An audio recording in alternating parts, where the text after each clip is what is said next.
Carta aos Romanos, capítulo 8, do verso 26 ao verso 30, será o texto base para a nossa mensagem de hoje. Também o Espírito semelhante nos assiste em nossa fraqueza, porque não sabemos orar como convém, mas o mesmo Espírito intercede por nós sobremaneira, com gemidos inexprimíveis.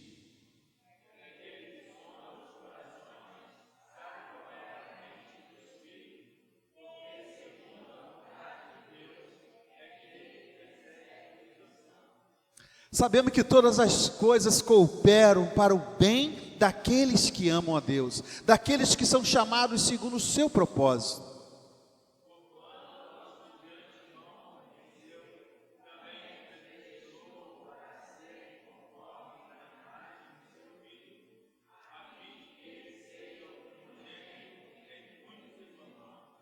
E aos que predestinou, esses também chamou. E aos que chamou, esses também justificou. E aos que justificou, a esses também glorificou. Curva a sua cabeça. Senhor Deus, nesta manhã nós adoramos o Teu nome. Nós glorificamos o Teu nome. Nós nos colocamos aos Seus pés em confissão de nossos pecados. Agora, Senhor Deus, fale aos nossos corações através da Tua mensagem. O servo é seu e a palavra é sua. Abra as nossas mentes, os nossos corações para entendermos o que Tu tens preparado para cada um de nós nesta manhã. Essa é a oração que nós fazemos em nome e por amor do Senhor Jesus. Amém. A igreja pode se assentar. Irmãos, peço a vocês, deixem suas Bíblias abertas. Nós vamos falar um pouco sobre o capítulo 8 da Carta aos Romanos, do verso 18 ao verso 30.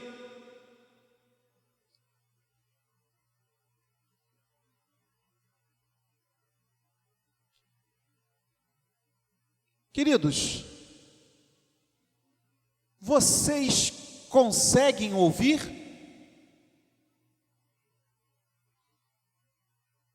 Não é o barulho do ar-condicionado, nem das crianças que estão lá fora. Vocês conseguem ouvir? Não? O som do tempo passando, indo embora. Enquanto nós estamos aqui reunidos, uma criança acaba de nascer, uma família acabou de receber uma notícia maravilhosa. Um jovem acabou de descobrir que passou para uma faculdade. Alguém acabou de receber um diagnóstico muito difícil. Em algum lugar, uma mãe está chorando. Em outro lugar, alguém está celebrando. Enquanto nós conversamos, o tempo continua passando. Ele nunca para. Nunca espera por ninguém. Cada grão da ampulheta da vida representa um instante que jamais voltará. Agora você imagina comigo, uma enorme sala, completamente branca. Não existe janela, não existe porta, não existe relógio na parede. No centro dessa sala existe apenas uma enorme ampulheta. A areia vai caindo lentamente, grão após grão, segundo após segundo. E naquela parede existe apenas uma pergunta escrita: quanto tempo nós temos?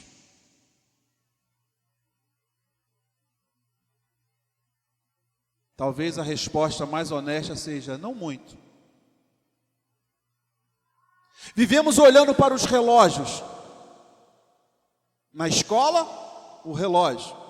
Na faculdade, o relógio. No casamento, o relógio. O relógio do trabalho. O relógio da aposentadoria. o relógio do médico, o relógio do celular. Nós organizamos praticamente toda a nossa vida pelo tempo. Mas existe um problema. Nós sabemos exatamente quanto tempo já passou, mas ninguém sabe quanto tempo ainda resta. Salomão escreveu: tudo tem o seu tempo determinado. Tiago: vós sois apenas como neblina. Moisés orou no Salmos 90:12. Ensina-nos a contar os nossos dias. A Bíblia nunca esconde que a nossa vida é breve. Talvez você esteja pensando: pô, pastor, isso é conversa de quem está ficando velho. Porque quando nós temos 15, 16, 17 anos, parece que o futuro nunca vai chegar. Parece que sempre vai haver um outro domingo, sempre vai haver um outro culto, outra oportunidade, outro pedido de perdão, um abraço, um outro eu te amo, um outro momento para servir a Deus. Mas basta a vida mudar um pouquinho que a gente começa a perceber que o tempo corre muito mais depressa do que nós imaginamos. Vocês lembram quando seus filhos eram pequenos? Parece que foi ontem. Muitos deles hoje já dirigem, já trabalham, namoram. Alguns já estão casados. Os netos já chegaram. O tempo passa muito rápido. A verdade é que este talvez seja o problema da nossa geração. A preocupação com o futuro da história. Nunca se falou tanto sobre inteligência artificial, mudanças climáticas, guerras, crises econômicas, depressão, ansiedade, burnout, saúde mental. Nunca tivemos tanta tecnologia e nunca estivemos tão inseguros. A pergunta continua ecoando: o que será do amanhã? Mas perceba uma coisa: nós passamos a vida inteira perguntando: quanto tempo ainda eu tenho? Mas a Bíblia faz outra pergunta, uma pergunta muito mais importante: para onde esse tempo está nos levando? É exatamente aqui que Romanos 8 entra. Paulo não escreve essa carta sentado em uma praia. O apóstolo conhece o sofrimento. O apóstolo foi preso, ele foi espancado, apedrejado, ele passou fome, ele dormiu ao relento, ele foi rejeitado, ele viu irmãos morrerem, ele foi traído. E humanamente falando, Paulo tinha todos os motivos para ser uma pessoa pessimista. Mas então ele escreve uma das frases mais extraordinárias das Escrituras: porque para mim tenho por certo que os sofrimentos do tempo presente não podem ser comparados com a glória há de ser revelada em nós. Essa expressão merece a nossa atenção. No original grego, Paulo usa o verbo logizomai. Esse verbo significa calcular cuidadosamente, chegar a uma conclusão depois de refletir. É uma palavra usada para alguém que faz contas. Paulo está dizendo: eu parei, eu observei, eu pensei e coloquei na balança. De um lado, todo o sofrimento desta vida, do outro, toda a glória futura.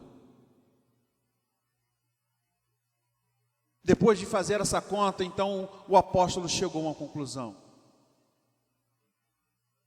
os sofrimentos desse tempo presente, não podem ser comparados com a glória a de ser revelada a nós. Percebam que o apóstolo não está sendo otimista, ele está sendo teológico. Ele não está ignorando a dor, ele está colocando a dor na perspectiva da eternidade. E a grande pergunta que eu gostaria de trazer nesse sermão para os irmãos é: como continuar vivendo? Quando parece que a areia da ampulheta está acabando, o nosso dia está chegando, como continuar acreditando quando o sofrimento parece maior que a esperança? Como que um adolescente, um jovem pode continuar sendo firme quando ele sofre bullying no colégio, na faculdade? Quando os pais se separam, quando a ansiedade aperta o coração, quando parece que ninguém entende a sua dor? Como que um pai continua caminhando quando ele perde o emprego, perde a esperança? Como que uma mãe continua orando quando vê um filho distante de Deus? Como que uma igreja continua servindo quando enfrenta tantas dificuldades? A carta aos Romanos, capítulo 8, nos responde, não com frases motivacionais, mas com o Evangelho. Paulo nos mostra que existem 3 grandes gemidos na história. A criação geme, nós gememos, o Espírito Santo geme conosco, mas acima de todos esses gemidos existe uma certeza: Deus continua soberano. Nenhum grão dessa ampulheta da vida cai fora das mãos de Deus. Cada segundo da história está caminhando para um único destino: a glória que há de vir. Em primeiro lugar, queridos, o mundo inteiro está gemendo. Romanos capítulo 8, versículo 19 vai dizer: a ardente expectativa da criação aguarda a revelação dos filhos de Deus. Depois de fazer essa grande declaração no versículo 19, Paulo poderia ter mudado de assunto, mas ele não muda, ele amplia a cena. É como se ele estivesse numa câmera e o texto começa focando em um homem, um apóstolo Paulo, mas de repente essa câmera se afasta até mostrar todo o universo. Então Paulo diz: olhem ao redor de vocês, o sofrimento não está apenas na sua casa, não está apenas na sua família, não está apenas na escola, no trabalho. O sofrimento atingiu toda a criação. O sofrimento nunca foi parte do plano original de Deus. Quando Deus criou todas as coisas, Gênesis nos diz repetidamente: e Deus viu que era bom. E no 6º dia, e viu Deus que tudo que fizera, e eis que era muito bom. Não havia morte, não havia câncer, não havia ansiedade, não havia guerras, não havia lágrimas, não havia velórios, não havia cemitérios, não havia violência, não havia depressão que tanto nos persegue. Não havia separação entre Deus e o homem. Tudo refletia a glória do Criador. Mas aí vem Gênesis capítulo 3. O pecado entrou no mundo, e com ele entrou a morte. A maldição alcançou não apenas Adão e Eva, mas toda a geração. Ela alcançou toda a criação. E é por isso que Paulo escreve: a criação foi sujeita à vaidade. Isso significa frustração. A criação, ela continua funcionando, mas ela não funciona como deveria. É como um instrumento musical.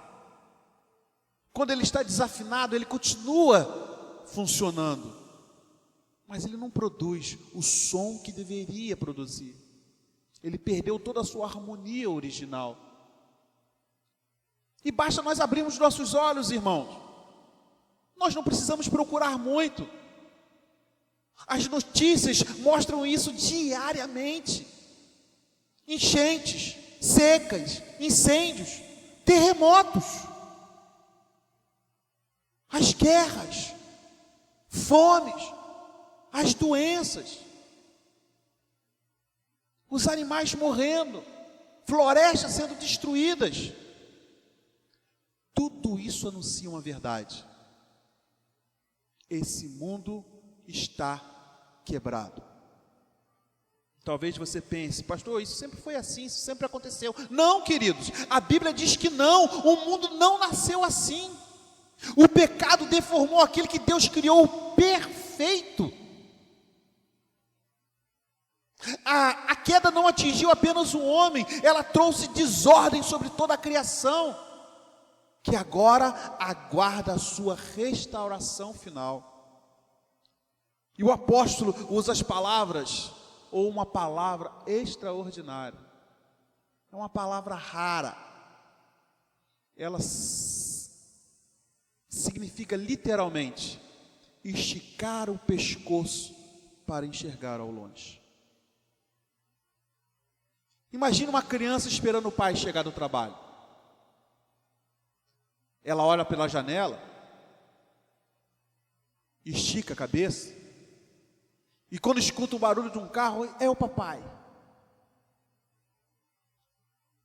Paulo está dizendo que toda a criação está na ponta dos pés, está esperando, está ansiando, procurando no horizonte o dia que Cristo voltará. Quando eu estava estudando essa mensagem, na quarta-feira, durante a semana, aí quando foi na quarta-feira, que deu aquele grande vendaval, né? Ventou muito em Niterói, nós estávamos saindo da terapia com Josué. Eu acho que Fabiane não estava entendendo nada, porque eu estava maravilhado por ver as árvores balançando. Porque eu lembrei disso, parecia que as árvores estavam na ponta dos pés, esperando o Criador, Jesus Cristo voltar. Que cena extraordinária! As árvores, os rios, as montanhas parecem esperar. Toda a criação, ela aponta para um grande dia. Nossa geração está perdendo a capacidade de esperar. Nós queremos tudo agora. A internet tem que ser muito rápida.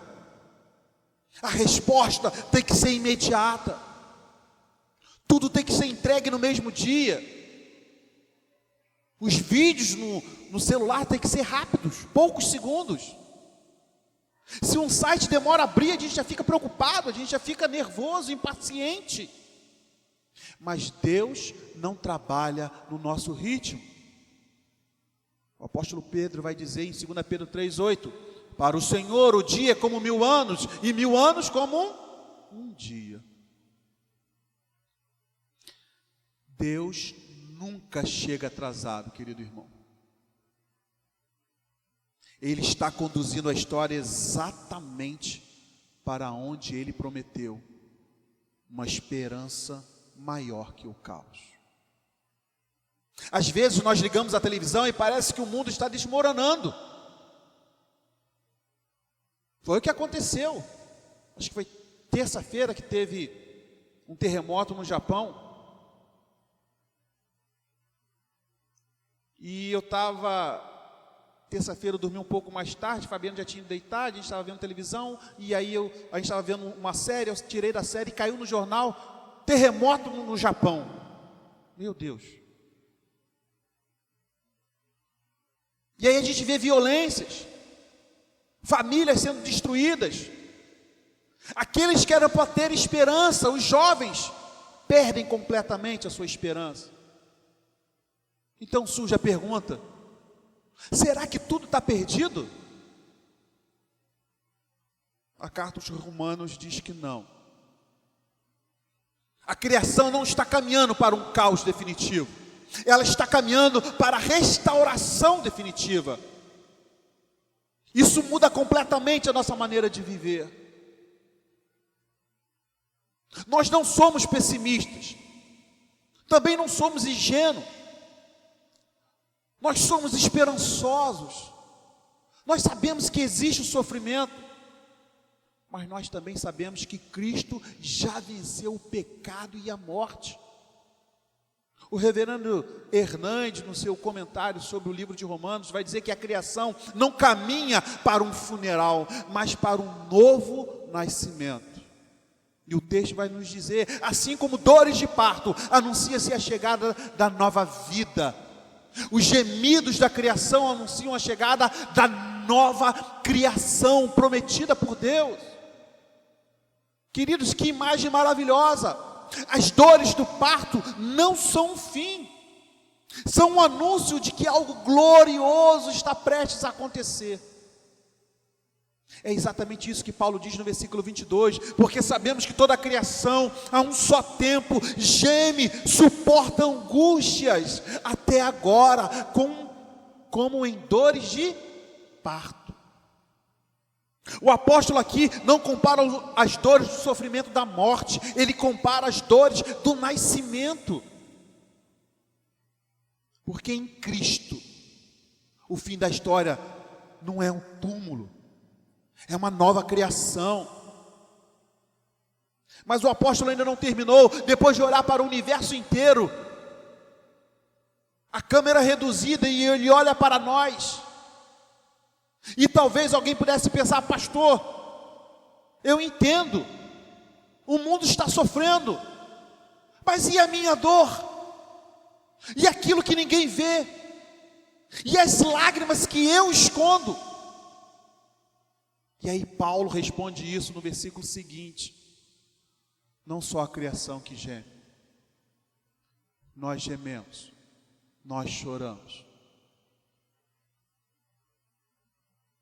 nós também gememos. Romanos capítulo 8, versículo 23. E não somente ela, mas também nós, que temos as primícias do Espírito, igualmente gememos em nosso íntimo, aguardando a adoção de filhos e a redenção do nosso corpo. Nós gememos no nosso íntimo. Depois de mostrar que a criação inteira geme, Paulo faz algo surpreendente. Ele diz: não pensem que vocês são espectadores dessa história, nós também gememos. Que honestidade extraordinária do apóstolo.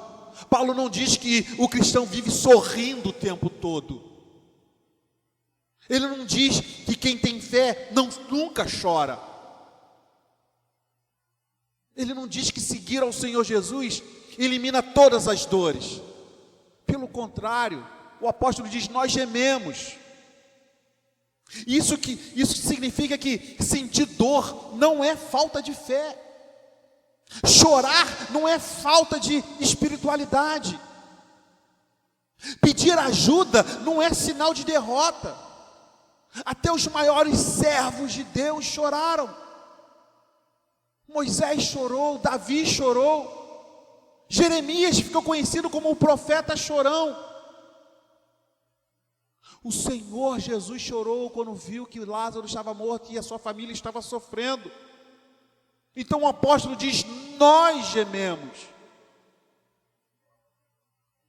Existe uma mentira que precisa ser combatida. Nós vivemos uma geração que aprendeu a esconder a sua dor. As redes sociais mostram apenas os melhores momentos. Tudo parece feliz, tudo parece muito bonito, tudo parece muito bem sucedido, mas basta desligar a tela e muitas vezes sobra apenas o silêncio. Quantos sorriem para as fotos, mas choram quando fecham a porta do seu quarto? Quantos colocam um filtro no rosto, mas não conseguem colocar um filtro na sua alma? E talvez exista alguém aqui hoje, exatamente assim. Ninguém imagina as batalhas que você enfrenta. Você canta, você sorri, você conversa, mas por dentro está cansado. Então Paulo olha para você e diz: eu sei, nós gememos, mas existe uma diferença. O cristão geme, mas não geme sem esperança. Então Paulo diz: nós temos as primícias do Espírito. Essas palavras eram muito conhecidas pelos judeus. As primícias, os primeiros frutos da colheita. Quando o agricultor via lá a sua plantação, e quando ele via os primeiros frutos nascendo, ele ficava feliz, porque sabia que toda a colheita estava prestes a chegar.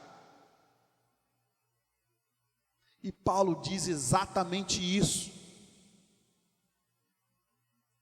que o Espírito Santo faz. Ele é a primeira parte daquilo que Deus ainda fará completamente. Nós já fomos regenerados, já fomos adotados, já fomos perdoados, mas ainda esperamos algo maior. Nós esperamos a redenção completa do nosso corpo. Nós esperamos o dia que não haverá mais hospitais, nem mais remédios, nem lágrimas, nem ansiedade, nem morte, nem despedidas. O Espírito Santo é a garantia que tudo isso realmente acontecerá. O Espírito Santo é o penhor da nossa herança, a garantia de que Deus concluirá a obra que iniciou em nós.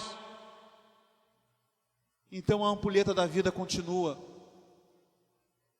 Você lembra da ampulheta? Cada grão que cai nos aproxima de duas realidades. Uma é o envelhecimento do nosso corpo que está chegando. A outra é a aproximação da nossa glorificação. Enquanto o corpo enfraquece, a esperança cresce. Enquanto o tempo passa, Cristo está nos levando para casa. É por isso que o apóstolo Paulo escreve: porque na esperança fomos salvos. Nós precisamos observar, ele não diz que fomos salvos pela esperança, fomos salvos pela graça mediante a fé, mas agora vivemos sustentados por essa esperança. E a esperança na Bíblia não significa tomara que isso aconteça. A esperança que Paulo aqui diz significa: eu tenho absoluta certeza que isso acontecerá. Mas como, se nós às vezes nem sabemos como orar? Então nós chegamos no versículo 26, um dos textos mais consoladores das Escrituras. Também o Espírito, semelhante, nos assiste em nossa fraqueza, porque não sabemos orar como convém. Quem nunca passou por isso? Isso já aconteceu com você, querido irmão? Você já ajoelhou para orar e não conseguiu dizer nada? As palavras desaparecem, e aí as lágrimas começam a cair, aí vem o silêncio, vem a dor. Então o apóstolo diz: isso acontece, e diz: até nisso nós somos limitados, mas ele continua, o próprio Espírito intercede por nós. Que consolo maravilhoso! quando você não consegue colocar a sua dor em palavras, o Espírito Santo já apresentou perante ao Pai. Ele conhece a sua luta melhor do que você. Ele conhece os seus medos, as suas dúvidas, suas lágrimas escondidas, seus pecados confessados em silêncio. E Ele intercede perfeitamente perante o Pai. Ele nunca se atrasa, Ele nunca esquece, Ele nunca ora fora da vontade de Deus. Que segurança extraordinária! E nós falamos isso na IBD hoje, construindo o templo. Como permanecermos perante esse Deus poderoso? É o Espírito Santo que nos ajuda. Imagine comigo, uma criança pequena, perdida em um aeroporto. Ela não sabe falar, ela está assustada, ela não sabe explicar o que precisa. Mas aí o pai dela chega do lado dela. O pai entende perfeitamente o seu filho, entende aquele lugar. Então o pai fala por ela, e o filho não fica desamparado. Aquela criança tem alguém. Nós muitas vezes sabemos, ou melhor, não sabemos como falar, mas o Espírito Santo conhece perfeitamente o nosso coração e o coração do Pai. Ele intercede por nós segundo a vontade de Deus. Nós nunca estamos orando sozinhos. Talvez você tenha chegado aqui hoje, ou levantado da sua casa, indo para a igreja, dizendo: Deus não está ouvindo minhas orações, está demorando muito, não vejo solução. Queridos, eu digo a você que Ele está ouvindo até aquilo que você nunca conseguiu dizer. Talvez alguém esteja cansado de lutar contra um pecado, contra uma enfermidade, contra a ansiedade ou contra a solidão.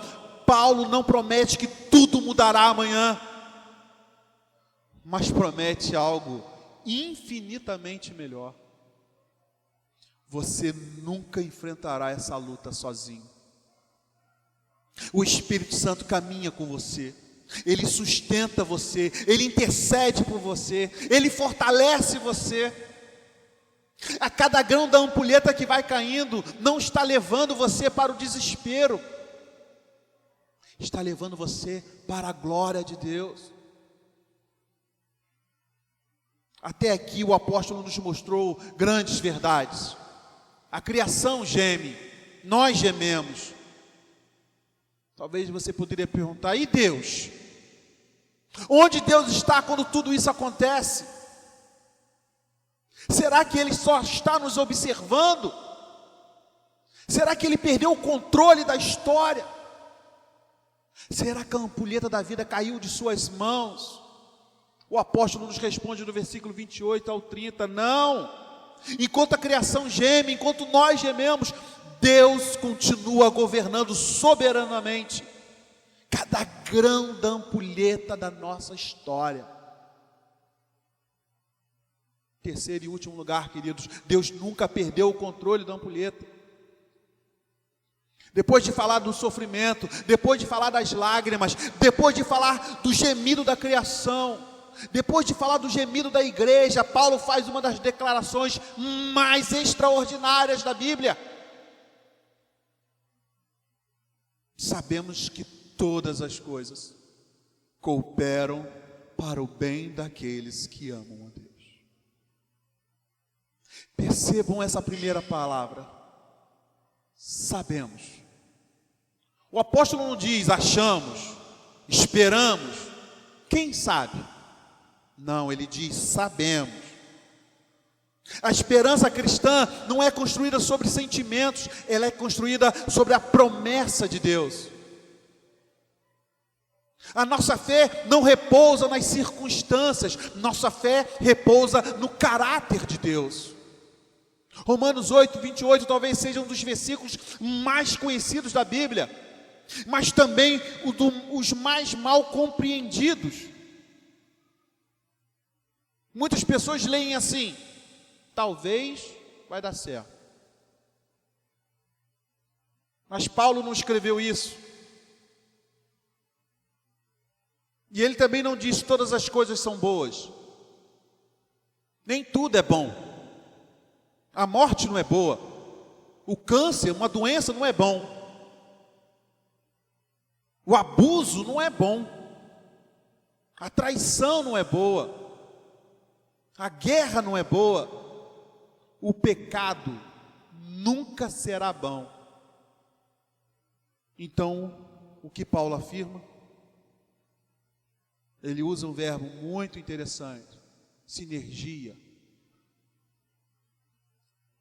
Trabalhar junto, cooperar, convergir para um propósito. Paulo está dizendo que Deus pega até aquilo que é mal e faz servir os seus santos propósitos. Isso não torna o mal em bom, mas mostra que Deus é tão soberano que nem o mal consegue frustrar os seus planos. Quem lembra da história de José? Quando ele encontra os seus irmãos, ele diz: o mal que vocês fizeram, Deus transformou em bom. Então Paulo continua explicando: o que é esse bem? Será a riqueza? Não.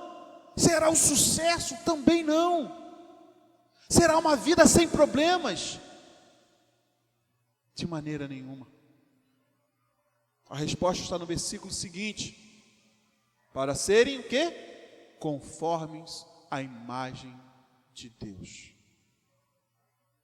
Este é o bem. Deus está nos tornando parecidos com o Senhor Jesus. Essa é a maior obra que Deus realiza na vida de um cristão. Talvez Deus não responda todas as orações da maneira que esperamos, mas Ele sempre responderá de maneira que nos torne mais semelhantes a Cristo. Então nós chegamos no verso 29 e ao verso 30. Alguns estudiosos da palavra dizem que é a cadeia dourada da redenção. 5 verbos, 5 ações de Deus, 5 elos que nenhum ser humano pode romper. O primeiro, ele conheceu de antemão. Não significa apenas que Deus sabia que ele queria. Na linguagem bíblica, conhecer é amar, é escolher, é estabelecer um relacionamento de aliança. Antes mesmo de você existir, Deus já conhecia você. Antes do primeiro grão da ampulheta da vida cair, Deus já havia colocado o seu amor sobre você. E depois Ele predestinou. Hoje essa palavra causa muitos debates, mas o apóstolo não escreveu para provocar discussões. Ele escreveu para trazer consolo. A predestinação não aparece aqui para gerar medo. Ela aparece aqui para gerar segurança. Ele nos diz que a salvação começou no coração de Deus e não na vontade do homem. A salvação tem origem na vontade soberana de Deus e não nos méritos humanos. E aí depois Ele chamou. Um dia Deus chamou você, meu querido irmão, para o Evangelho de Cristo. Talvez num culto, talvez ouvindo seus pais, talvez lendo a Bíblia, talvez num momento de profunda dor. Mas aquele que é chamado, não foi um convite, foi um chamado. Foi o Espírito Santo que despertando em você para a vida eterna. E depois Ele justificou. Que palavra maravilhosa! Deus não apenas nos perdoou dos nossos pecados, Ele declarou o pecador justo, por causa da obra de quem? De Cristo Jesus. O tribunal de Deus pronunciou um veredito definitivo, justificado. Não porque nós somos bons, mas porque Cristo é perfeito. Então, o último verbo, talvez o mais surpreendente, glorificou. Que interessante, porque nós ainda não fomos glorificados.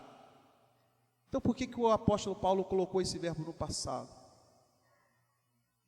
Porque aquilo que Deus prometeu é tão certo, que aos olhos dele já aconteceu, e o que se Deus disse vai acontecer, e como se Deus estivesse dizendo, está consumado. Nada pode impedir, nada pode frustrar, nada pode cancelar aquilo que eu preparei para os meus filhos. Imagine novamente a ampulheta. Nós conseguimos apenas olhar para a areia caindo. Agora, nós percebemos algo. A ampulheta da vida nunca esteve abandonada. Existe uma mão sustentando toda a história.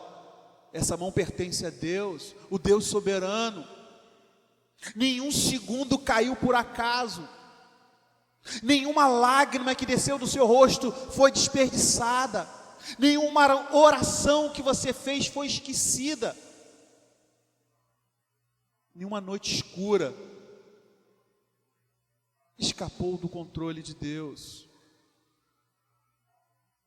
É como se o Senhor Jesus estivesse dizendo: não há um único centímetro quadrado de toda a criação sobre o qual Cristo não declarasse: é meu, tudo pertence a Ele.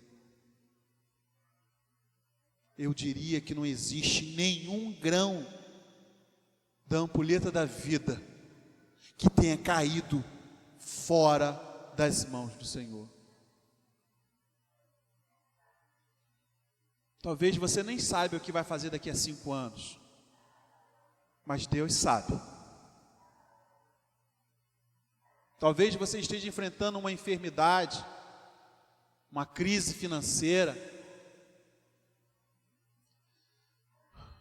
uma luta dentro da sua casa, e talvez você não consiga enxergar o amanhã, mas Deus enxerga. E o mesmo Deus que começou a boa obra há de completá-la até o dia de Cristo Jesus voltar. Porque a nossa história não termina na dor. A nossa história termina na glória. Então o apóstolo Paulo fecha esse trecho olhando para o futuro. E nós também precisamos fazer isso. A pergunta que eu comecei foi: quanto tempo nós temos? E agora nós descobrimos que existe uma pergunta ainda muito mais importante: para onde Deus está levando cada segundo da nossa história? Romanos capítulo 8 nos responde que é para a glória que há de vir. Voltemos mais uma vez à imagem da ampulheta. A areia continua caindo. O tempo continua passando. Os nossos dias são limitados. Salmos 90, versículo 12, Moisés orou: ensina-nos a contar os nossos dias para que alcancemos um coração sábio. A carta aos Romanos, capítulo 8, nos ensina que a nossa esperança não está no tempo, ela está em Cristo. Jesus entrou na nossa história, viveu os nossos dias, sofreu as nossas dores, morreu a nossa morte, e ao terceiro dia, Ele ressuscitou gloriosamente. Por isso a última palavra, queridos, pertence e nunca irá pertencer ao sofrimento, nem à morte, mais ao Senhor ressuscitado. É por isso que o apóstolo pode afirmar com todas as convicções: tenho por certo que os sofrimentos do tempo presente não podem ser comparados com a glória que há de vir. Essa é a esperança da igreja. Nós caminhamos pelo mundo que é marcado pela dor, mas seguimos com os olhos na glória de Deus. A glória que Deus preparou para todos os seus filhos. É exatamente isso que a ceia nos anuncia. A nos aproximarmos da mesa do Senhor, nós olhamos para trás e lembramos da cruz, onde Cristo se entregou por nós, entregou o seu corpo, derramou o seu sangue. E aí nós olhamos para o presente e renovamos a comunhão com Ele, a comunhão com o Salvador que está vivo. E nós olhamos para o futuro, aguardando o grande dia, em que nós assentaremos à mesa com Ele, em seu reino maravilhoso, na Nova Jerusalém. A ceia proclama que Cristo morreu, que Cristo ressuscitou e que Cristo voltará. Enquanto a ampulheta do tempo continua a correr, Deus sustenta a nossa vida em suas mãos, e nada poderá frustrar os propósitos daquele que nos conheceu, que nos escolheu, que nos chamou, que nos justificou e certamente nos glorificará. Portanto, queridos, eu convido a vocês a se aproximarem da mesa do Senhor com fé, com gratidão, com esperança, porque aquele que prometeu é fiel. Você que já pertence ao Senhor, saia daqui hoje com a certeza renovada. O tempo está correndo, e às vezes está correndo sem direção. A história da sua vida está nas mãos de Deus, do Deus soberano. E a cada dia, se aproxima o momento do Senhor Jesus voltar em toda a sua glória. Então juntos estaremos com Ele. Amém? Convido os irmãos, curvem as suas cabeças, um momento de oração, pedindo ao Senhor que restaure as nossas forças, para que possamos participar da Santa Ceia do Senhor.